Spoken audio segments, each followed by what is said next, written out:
اگر کوئی ناسمجھ یا کم علم بچہ سوال کرے، کوئی طالب علم پوچھے کہ رسول پاک صلی اللہ علیہ وسلم کی پیدائش کی خوشی کیوں مناتے ہو، تو ایک چھوٹا سا اور بہت آسان سا جواب یہ ہے کہ آخر مجھے آپ یہ بتائیں کہ وہ کون سا بندہ ہے کہ جس کی پیدائش پر خوشی نہ منائی گئی ہو؟ وہ کون سا بندہ ہے جس کی پیدائش پر خوشی نہ منائی گئی ہو؟ جو بھی دنیا میں بچہ آتا ہے اس کی خوشی ہر اعتبار سے منائی جاتی ہے۔ حمال کے گھر بچہ پیدا ہوگا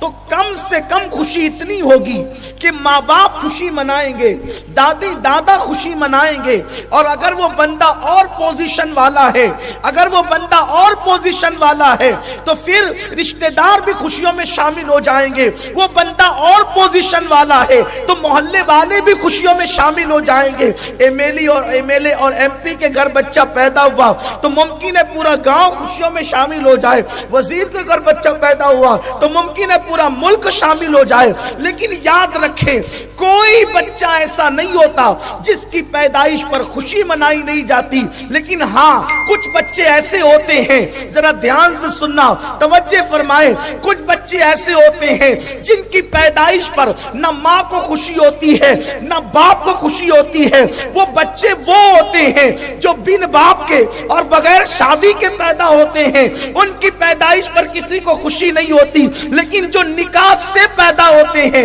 شریفوں کے یہاں پیدا ہوتے ہیں، شرفاء کے یہاں پیدا ہوتے ہیں، پہلا بچہ ہے تو خوشی منائی جا رہی ہے، دوسرا بچہ ہے تو خوشی منائی جا رہی ہے، تیسرا ہے تو خوشی منائی جا رہی ہے۔ یعنی دنیا میں کوئی بچہ ایسا نہیں ہوتا جس کی آمد پر خوشی نہ منائی جائے۔ اب آپ مجھے بتائیں، جب للو پپو اور ٹپو کے یہاں بچے پیدا ہو تو اس کی خوشی لوگ مناتے ہیں، جب آمنہ کے یہاں رحمت للعالمین تشریف لائے، آمنہ کے یہاں رحمت للعالمین تشریف، کوئی بچہ ایسا نہیں جس کی ولادت پر خوشی نہ کی گئی ہو۔ لیکن ایک بات یہ ہے، ہاں کسی کے یہاں بچہ پیدا ہوتا ہے تو کچھ لوگ خوشی مناتے، کچھ نہیں مناتے۔ مثال کے طور پر ایک کے گھر میں بیٹے ہی بیٹے پیدا ہو رہے ہیں، گھر والے خوشی منا رہے، الحمدللہ اللہ کا فیضان جاری ہے، کرم جاری ہے اور خوب برکت ہو رہی ہے، آمد ہی آمد ہو رہی ہے، لیکن پڑوسی کو ہے دشمنی اس سے، تو جب بچہ پیدا ہوگا اسے تکلیف ہوگی، مبارکباد بھی نہیں دے گا، منہ چڑھائے گا، تو آپ نے کچھ کہنے کی ضرورت نہیں، آپ سمجھ جائیں گے کہ آمد پر یہ جو مبارکباد نہیں دے رہا ہے،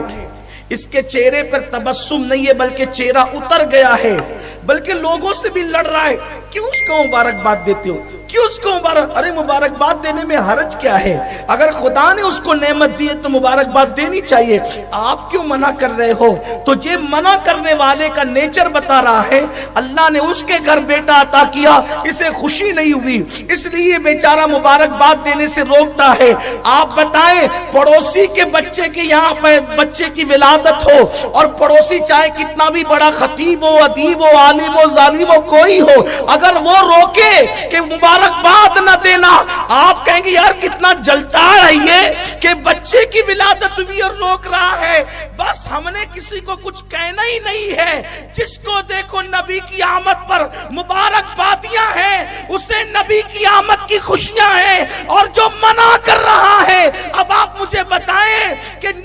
منع کرنے والے کے دل میں کہیں نہ کہیں نبی کی پیدائش کے حوالے سے دکھ ہے، بیماری ہے، درد ہے، جلن ہے، اسی لیے تو وہ روک رہا ہے۔ ورنہ میرے نبی تشریف لائے تو حدیث پاک میں آتا ہے کہ مشرق کے جانوروں نے مغرب کے جانوروں کو مبارکباد پیش کی، پتھروں نے خوشیاں منائی، کنکروں نے خوشیاں منائی، فرشتوں نے خوشیاں منائی، حتیٰ کہ اللہ نے خوشیوں کا اظہار اس طرح کیا کہ جس سال نبی کی ولادت ہوئی اس سال اللہ نے بیٹیاں پیدا نہیں فرمائی، 70,000 بیٹے ہی بیٹے پیدا فرمائے۔